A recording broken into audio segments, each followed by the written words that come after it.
The Mystery of Jim Thompson. In the following conversation, you are going to hear some new words. Read and listen to them. Make sure you know what they mean. Silk, guild, spinner, fabrics, legacy, teakwood. Ready? Now, read the questions on the following page. Read them carefully before listening to the conversation.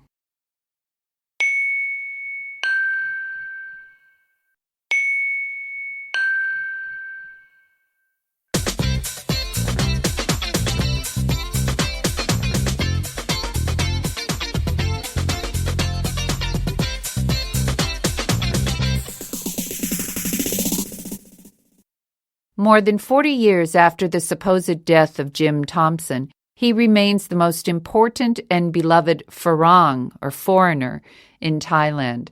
His name is related to the silk business in Thailand, but he led a life full of adventures, and his death, if he is dead, is still a mystery. In today's program, I interview Mark Biles, who has just published a biography of Jim Thompson. Hi, Mark. Welcome to our program. My pleasure. To start, tell us why you're so interested in Jim Thompson. Well, learning about someone from a different era, a different background, or a totally different set of life experiences gives you a new perspective. It allows you to see the world in new ways.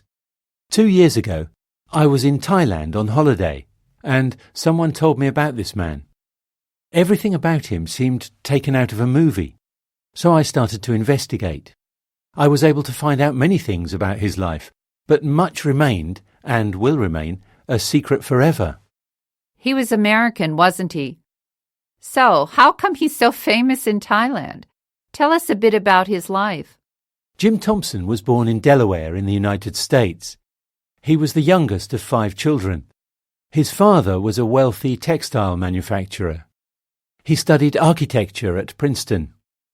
He lived and worked in New York and had a comfortable life there. But in 1944, he quit his job and enlisted in the Delaware National Guard. In 1949, he joined the Department of Strategic Services of the United States, what today we know as the CIA, to participate in different operations in the Far East. He arrived in Thailand shortly after the victory over Japan in World War II. After a series of missions, he was finally assigned to Bangkok as head of American Secret Services, thus beginning the fabulous legend that emerges from his no less fabulous life. So, let me see if I got it right. He was a spy. Exactly. Notice we're referring to the 1940s. The Second World War had just ended. It's the time of the Cold War. The United States needed information, so Thailand seemed like a great place to get it. However, oddly enough, he's not remembered for his deeds as a member of the CIA. He was a benefactor for Thai society, and that is why he's well remembered. Right. He's linked to the silk industry, isn't he? How did this relationship start? In Bangkok, Thompson bought a part of the Oriental Hotel, but his great opportunity came with the Guild of Silk Spinners. The guild was in decline because silk had been relegated by the Thais themselves in favour of other, cheaper fabrics. Thompson was a visionary and relaunched the silk business thanks to his contacts with Europe. In 1948, he founded the Silk Company of Thailand. But wasn't being a foreigner a huge inconvenience for him? I mean, did the Thais trust him? He may not have known many of their customs and ways of doing business. Well, at a time when the Thais preferred everything Western, Thompson was a revolutionary who recovered traditions and craftsmanship. He defended Thai art and architecture at all costs, but without losing his own Western roots. In fact, there was no party or social event of any kind that Thompson did not attend. His presence was fundamental at any and every event. and both the Thais and the international community in Bangkok adored him. So, he was kind of a star. Yes, in fact, all the personalities that passed through the Bangkok of those years sat at his table. Among them, his friend Truman Capote. I see.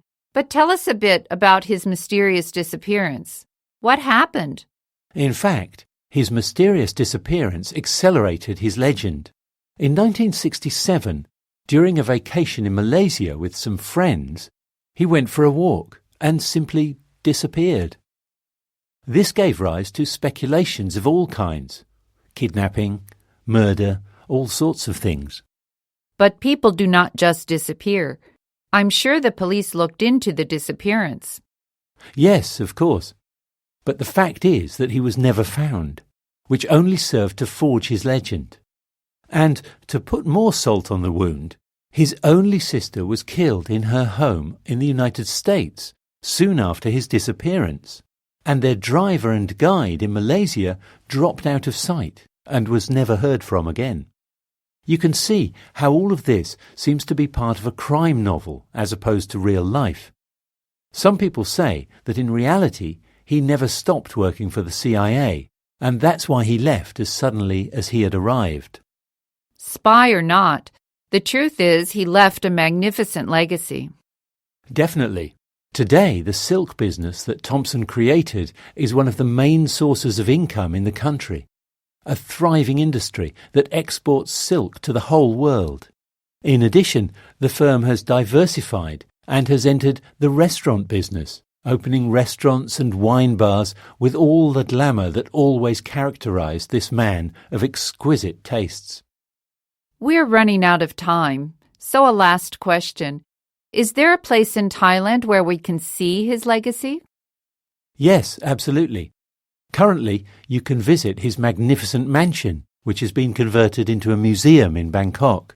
In 1958, he began what was to be his most important architectural achievement, the construction of a new home to display his art objects. The house is a combination of 6 independent Thai-style teakwood houses that have been reassembled in traditional Thai fashion. Not even a single nail was used. And the museum also houses an excellent collection of Thai art that includes one of the best collections of traditional art from around the world. Well, Mark, it's been a pleasure to have you here tonight. Thank you for inviting me.